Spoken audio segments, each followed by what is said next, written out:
Bien, amigos, debido a los elementos que están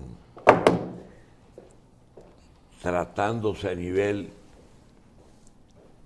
de, digamos, una nación, un país, no un pueblo, pero el Vaticano tiene una estructura de nación. Pero además es la sede de la jefatura de la Iglesia Católica. Hoy, o en el día de ayer, se cumplieron 10 años de haber sido electo el Papa Francisco. En este momento, ese Papa está enfrentando una serie de situaciones que en el pasado o no se trataban, se evadían o eran mal manejadas. Y algunas, como la Iglesia lo maneja, se manejan como dogmas de fe a los que siguen esa religión, porque eso hay que recalcarlo. La Iglesia Católica es la iglesia que reúne personas que voluntariamente ejercen esa religión. Y a los que se someten, pues tienen que seguir esas normas. Hoy la iglesia está manejando una serie de temas religiosos, dogmáticos, morales y políticos. El tema de Nicaragua, participación de obispos en política, trato que le da el gobierno a la iglesia en Nicaragua, lo está tratando el Papa. Algunos temas que son temas de discusión, como el tema del celibato, del aborto, y, como es natural, los temas migratorios, que la iglesia tiene una posición un poco diferente a muchas naciones. Con ese motivo, el señor obispo de Higüey, Monseñor Castro Marte, Jesús Castro Marte, obispo de la diócesis de Higüey, escribió un trabajo que puede dar una idea de ese día de ayer en que se cumplieron 10 años de papado. Le vamos a dar lectura porque creo que nadie mejor que un obispo puede juzgar la actuación de ese Papa, que por cierto tiene otro problema, que son los problemas internos de la iglesia. Cuando se asumen posiciones no tradicionales, entonces surgen los conflictos. Francisco, a los pies de la iglesia en el corazón del mundo.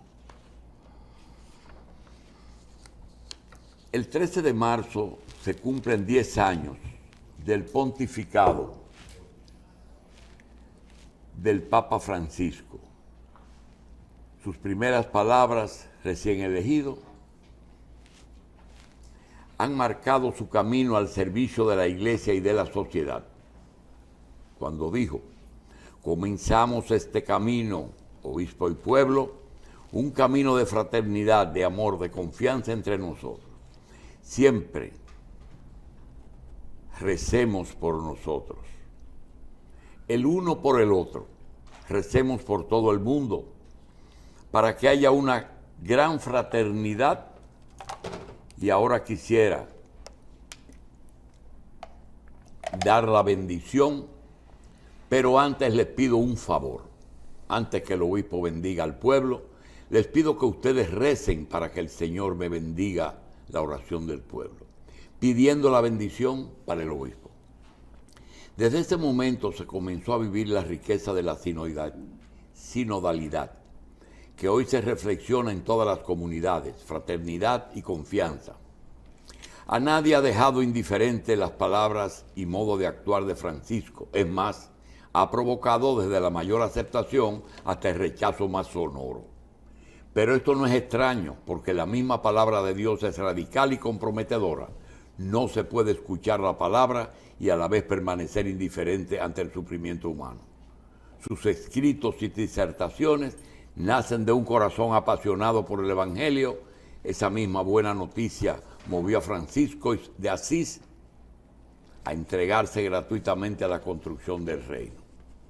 Francisco ha abierto una ventana a la iglesia por la cual está entrando la brisa fresca del Evangelio. Fue lo mismo que pasó hace 50 años con el Concilio Vaticano II, que aún hoy sigue iluminando el caminar de las comunidades que a veces se quedan anquilosadas al margen del mundo y de los preferidos de Jesús. Nunca como hasta ahora han sido esperadas a todos los ámbitos de la sociedad las palabras de un pontífice en los diversos temas que ha reflexionado. Las palabras que escribió son de fuerte denuncia, a la vez que un precioso anuncio, pues es evidente que podemos seguir viviendo al mismo ritmo con un consumismo que vuelve inhóspita a la tierra, nuestra casa común. La preocupación de Francisco es clara. Esta hermosa clama por el daño que le provocamos a causa del uso irresponsable y abuso de los bienes que Dios ha puesto en ella. Hemos crecido pensando que éramos sus propietarios y dominadores, autorizados a explotarla. En todos los escenarios se hace eco de esta sangrante realidad. Los detergentes y productos químicos que utiliza la población en muchos lugares del mundo siguen derramándose en ríos, lagos y mares. Si no tomamos conciencia de esa degradación constante, llegaremos a un punto sin retorno. Francisco se hace eco de este clamor.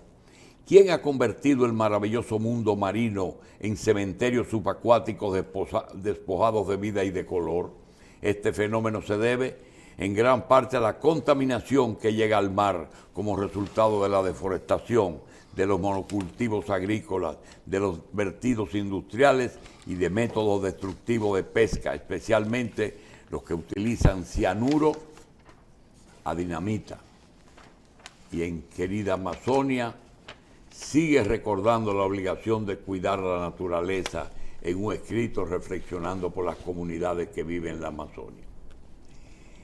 El respeto de estos derechos es condición previa para el mismo desarrollo social y económico de un país, que cuando se respeta la dignidad del hombre y de sus derechos son reconocidos y tuteladas, florece también la creatividad y el ingenio, y la personalidad humana puede desplegar sus principales iniciativas en favor del bien común. Francisco, fiel observador de nuestra sociedad, nos comparte esa reflexión. Observando con atención nuestras sociedades contemporáneas, encontramos numerosas contradicciones que nos llevan a preguntarnos si verdaderamente la igualdad, dignidad de todos los seres humanos, proclamada solemnemente hace 70 años, es reconocida, respetada y protegida, además de promovida sobre estas circunstancias.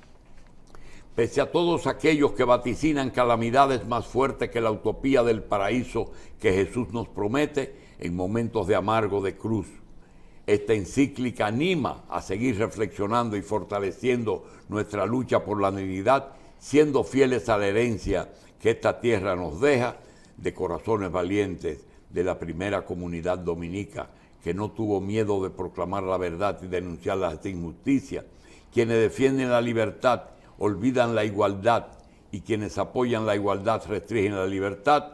Por esa razón debemos soñar con la fraternidad que nos recuerda nuestra filiación divina. Francisco nos ilumina. Anhelo que en esta época que nos toca vivir, reconociendo la dignidad de cada persona humana, podamos hacer renacer entre todos un deseo mundial de hermandad. Nadie puede pelear la vida aisladamente. Se necesita una comunidad que nos sostenga, que nos ayude y en la que ayudemos unos a otros a mirar hacia adelante. Qué importante es soñar juntos. Solo se recorre el riesgo de tener espejismo en lo que ves, en lo que no hay. Los sueños se construyen juntos. Soñemos como una única humanidad, como caminantes de la misma carne humana, como hijos de esta misma tierra que nos cobija a todos y cada uno la riqueza de su fe. Ese documento fue leído en el día de ayer por Monseñor Castro Marte, obispo de Higüey. Termina diciendo, así se expresó, Francisco es un defensor de la paz, llora por el sufrimiento que padecen tantos inocentes. La misericordia y el entendimiento entre quienes deciden el destino de los pueblos en Ucrania corren ríos de sangre y de lágrimas. No se trata solo de una operación militar, sino de una guerra que siembra muerte, destrucción y miseria. El número de víctimas aumenta, al igual que las personas que huyen, especialmente madres y niños. Así se expresó en el Ángelus del 6 de marzo del 2022 ante 25,000 personas en la Plaza de San Pedro. ¿Qué mejor deseo podemos compartir en estos tiempos de incertidumbre donde priman los valores de la cultura, de muerte y sufren tantas personas inocentes, víctimas de las guerras? Francisco propone 3 caminos: el diálogo entre las generaciones como base para la realización de proyectos compartidos, la educación como factor de libertad, responsabilidad y desarrollo, y trabajo para una realización plena de la dignidad humana. Pues dialogar significa escucharse, confrontarse, ponerse de acuerdo y cambiar juntos. Fomentar todo esto entre generaciones significa labrar la dura y estéril tierra del conflicto, la exclusión, para cultivar las semillas de una vez paz duradera y compartida. Todos somos guardianes de la vida de las personas que forman las comunidades. Monseñor Jesús Castro Marte, con motivo de los 10 años de papado de Francisco. Pausamos.